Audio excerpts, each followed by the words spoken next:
Welcome everybody to the next episode of Carpool Chats. I'm very excited about this conversation we're going to have today.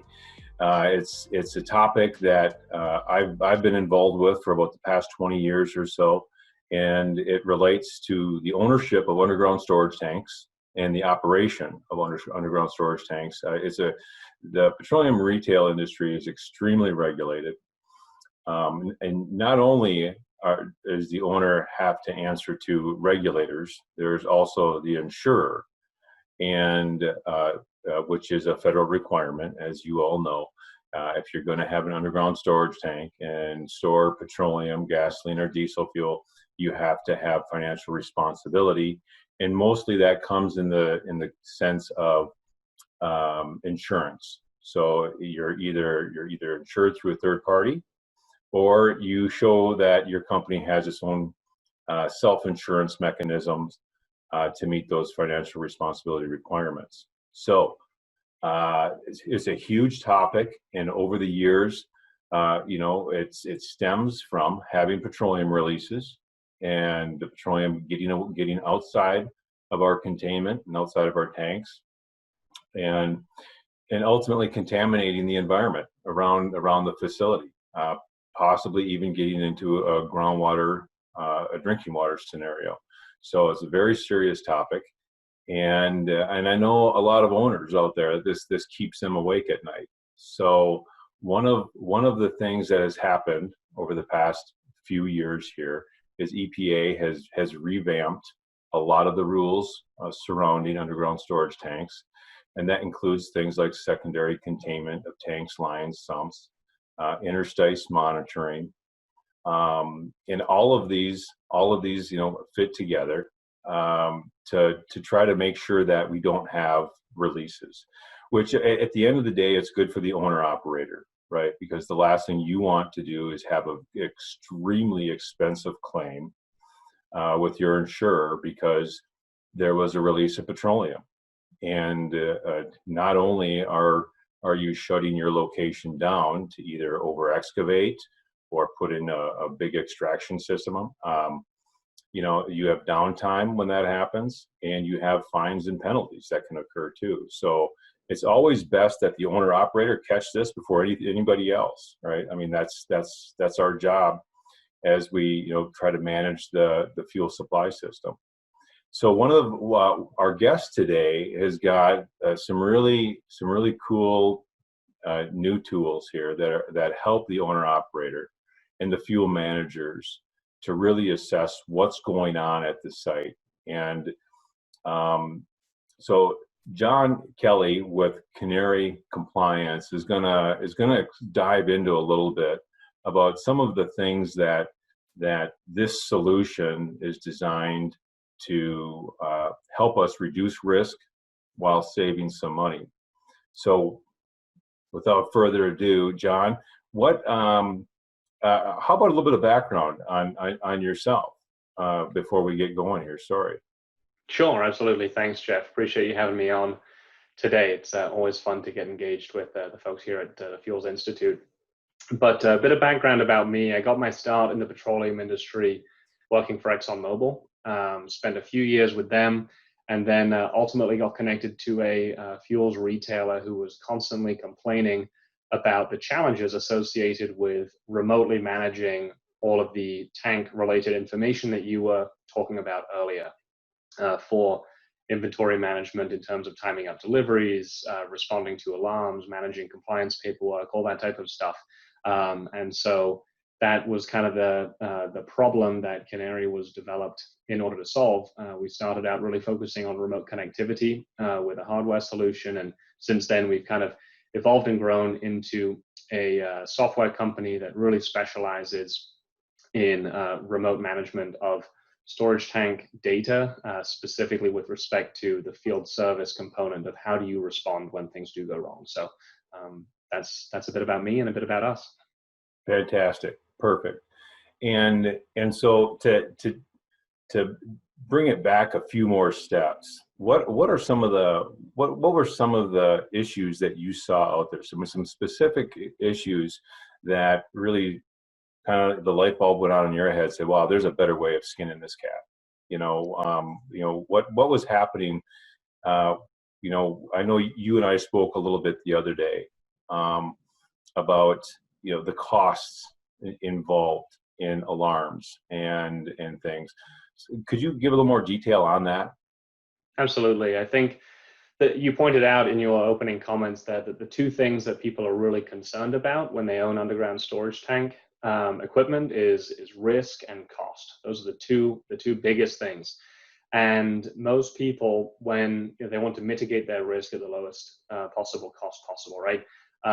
And so a lot of people, they're very proactive and they respond when the equipment on site indicates some kind of potential leak detection issue.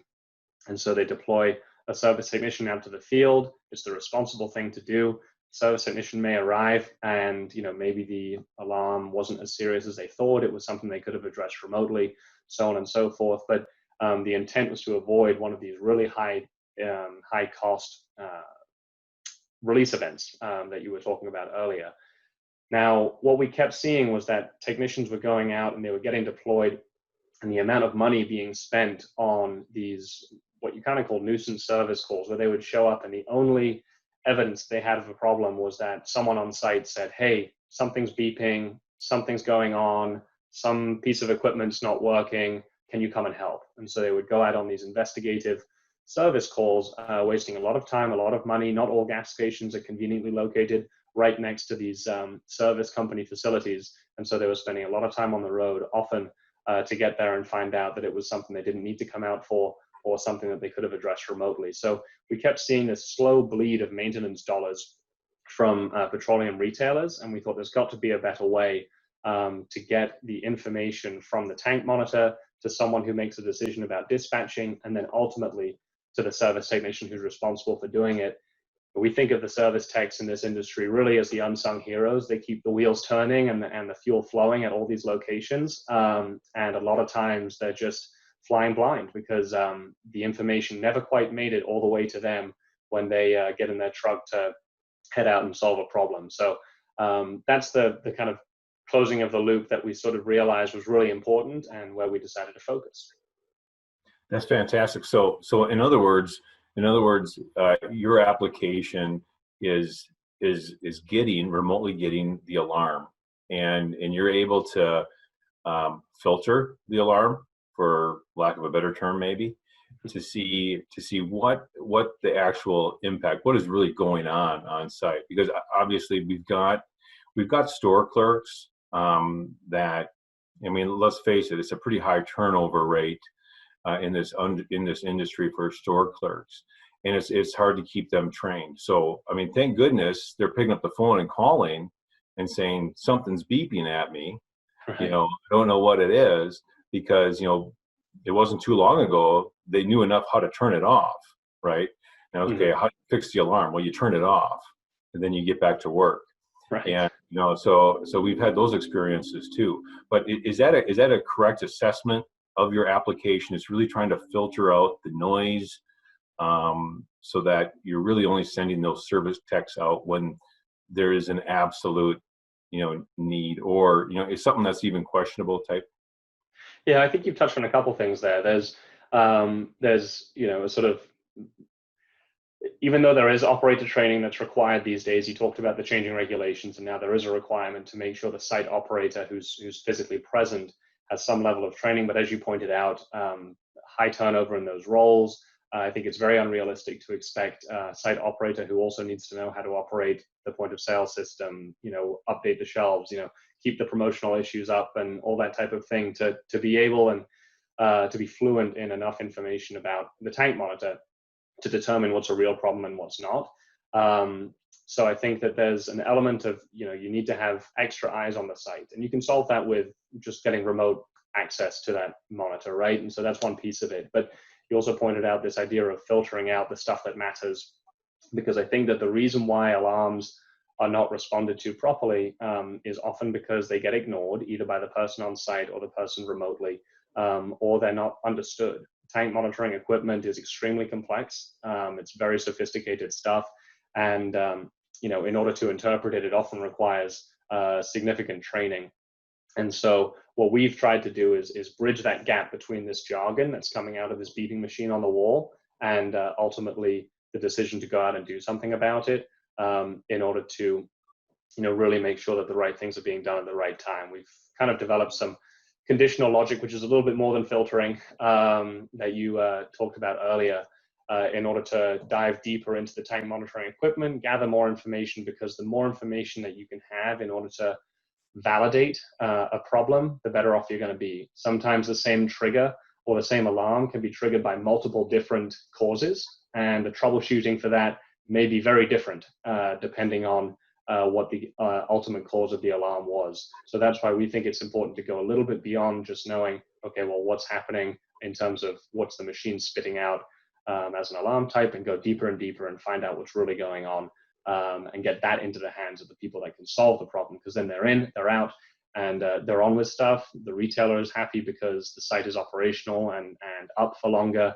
Customers are happy because they're walking in and things aren't beeping at them, and the store clerk isn't in the back room trying to decipher some antiquated machine on the wall, so on and so forth. There's just lots of benefits to being faster, smarter, and more efficient with field service.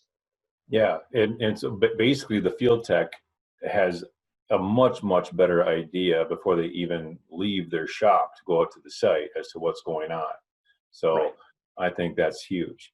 Another thing that at the Fuels Institute we work a lot on is fuel quality. And so I'm always interested in what is that probe, what is that tank gauge, providing us for information on, yes, its primary goal is to detect leaks greater than whatever the threshold is. It escapes me right now. But but I think we were talking earlier too a little bit about free phase water. So we talk a lot about water, sediment, the two primary contaminants in our fuel. Is that something that the owner operator can also get alerts on? I mean, if you see an increase in free phase water in the tank. Yeah, well, I think there's, the importance of fuel quality, as you've mentioned, is of growing concern as we've seen issues with tank corrosion and stuff like that, all kinds of problems, and water and fuel is always a bad thing, never a time when that's positive. And so, it's really important to get and collect the information from any of the sensors and probes, particularly the ones that capture water, though. One of the things that we've seen, it's interesting, and I know you were sort of asking about free-phase water and all of this, but I think I'll kind of answer that question a little bit. But one of the important things I think that people often think about when they've got this monitoring equipment and the probes to sense water is that they expect, just because they have the tank monitor on the wall and all the equipment underground, that it will tell them at the right time when something's a problem. One of the things that we've recognized is that oftentimes the settings and the programming on these monitors are not correct. And it comes down to a problem of data integrity with these pieces of monitoring equipment, where they're flagging something as a problem either too early or too late. And water is a really serious one in that case, because if you get too much water in your fuel, you could end up destroying engines of the vehicles that are on your site, because you have water in there. We actually had a customer who told us that years ago they had this policy in place where, okay, when water goes above a certain threshold, we don't allow any more deliveries until we've had it taken care of. And we said, that's a great policy. How do you enforce that? And they said, well, we just know that every monitor is programmed at 2 inches. And we ended up, later on getting access to all their monitors, and it turned out that they were all over the map in terms of where they were programmed. And that was just due to, technicians changing things or whatever it may be, something happening on site with that monitoring equipment getting reprogrammed. And, with the right tools, you can then confirm the integrity of all the settings and actually get the right types of, notifications at the right time when it's not too early or not too late. This is a huge challenge with this type of equipment, and something that I think, modern technology allows people to overcome in a way that, maybe 10, 15 years ago wasn't possible.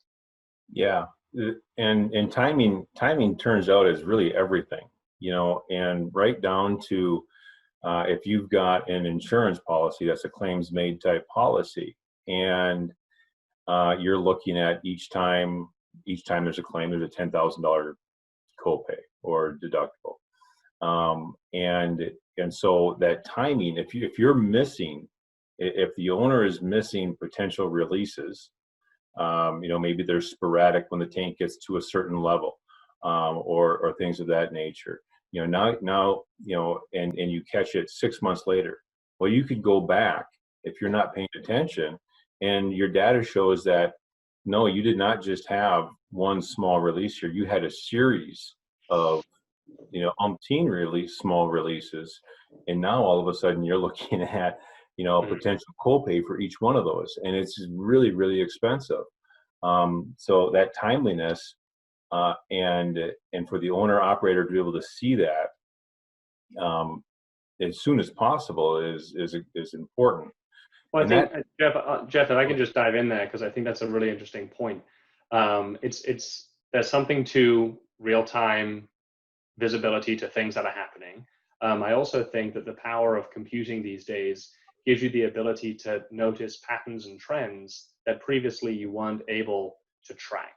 If you're just responding to everything as an individual event and not looking at some kind of pattern over time, then you're missing opportunities to learn about how to fix problems and solve problems and deploy resources efficiently, as opposed to just reacting constantly. And there's a lot of conversation around in many industries about artificial intelligence, and I think that term maybe is a little bit overhyped in some cases, but really I think the point of it is capturing individual data points, applying business intelligence to it over time, noticing patterns, and then really ultimately the end goal of that type of technology application is to get into predictive maintenance with equipment, where you can catch problems before they happen as opposed to retroactively finding stuff that's going on. And so I think that's the journey that the industry is on at the moment.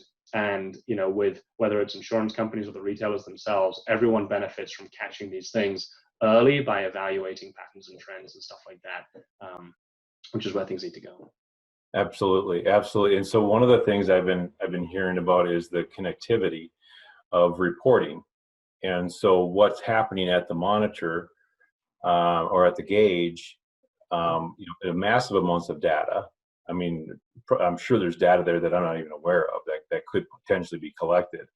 But the fact that everything, we're living in these days of connectivity, and now you've got a flow of data, and maybe your insurer wants that data, maybe the regulator wants that data, and for the owner operator, it could be a huge efficiency in the fact that they don't have to sit down at the end of the month and do some type of reconciliation, gyration with numbers and all of that, or get your receipts pulled together for the time of an inspection, but to more seamlessly transfer that data so that the owner operator isn't having to deal with that bureaucracy, or all these new requirements. So it sounds like there's some new standardizations that might be coming. And granted, every state, almost every state, manages their own UST program. Right. So now you've got every state that's at different points in the ball game, right? I mean, some of them are very automated. Some of them, I know. Nothing, absolutely nothing. So what's going on in that realm? What should the owner operator expect to see in the next 6 to 12 months when it comes to reporting? Yeah, well, as you mentioned, there are a number of people, a number of stakeholders in the world of underground storage tanks. You've obviously got the owner operator themselves. You've got the regulating bodies, whether it's the state, the EPA, but the regulators. You've got the service providers who are often involved, compliance testing companies, insurance companies. All of these people are looking for access to data with respect to underground storage tanks. The problem is that there has never been any kind of consistent digital protocol to refer to underground storage tank equipment. The consequence of that means that everything has to be done somewhat manually, and it is incredibly tedious. If you ask any of the compliance testing companies or any of the retailers that are out there, to go through all the registration, the permitting, all that type of stuff. And a lot of this stuff could be solved by creating a data standard that the industry all agreed on to say, okay, we're going to refer to our equipment in the same way. It's going to allow data to be transmitted efficiently and reliably and accurately between different software databases and platforms and stuff like that. And we noted this problem a while ago when we were talking to our customers and service companies and the regulators themselves. Everyone's complaining about the lack of clean data. And what we ended up doing was we reached out to the Petroleum Equipment Institute, which is an organization that represents many of the equipment manufacturers and service providers in the retail fuels industry. And we reached out to Connexus, which is a data standards development organization that is kind of associated with NACS. And what we said was, okay, well, we've got the subject matter expertise over here with the PEI companies, and we've got Connexus with the data standards development process. And so we've kind of brought those together, and we're in the process of developing an underground storage tank data protocol, which has had a lot of support from service companies, regulatory agencies, and retailers who are looking for ways to streamline a lot of this administrative activity that's associated with their underground storage tank equipment. We've made great progress already this year. We're in kind of our second feedback cycle to review what's ultimately going to be an XML schema. It's essentially a blueprint for how to build a database with this equipment in it. And I think that it's going to be a really great addition to this world of underground storage tanks to help people really streamline how they manage all of this data, improve some efficiency, and ultimately improve outcomes. That sounds fantastic. So we're looking at a situation where we're going to notice any type of release sooner. We're going to which is a cost savings in and by itself. The owner operator or the fuel manager is going to be they're going to get the data right away. They're going to save money on reduced wasted trips by service techs out there, and potentially if the standard goes through, probably a lot of time saved on the reporting aspect of things. That's the best of all worlds in my opinion. I mean, at the end of the day, our job is to run businesses with the least amount of impact on the environment as possible. And this sounds like just perfect scenario. So your system is basically able to interface with most other back office, backroom systems. How does that interface occur?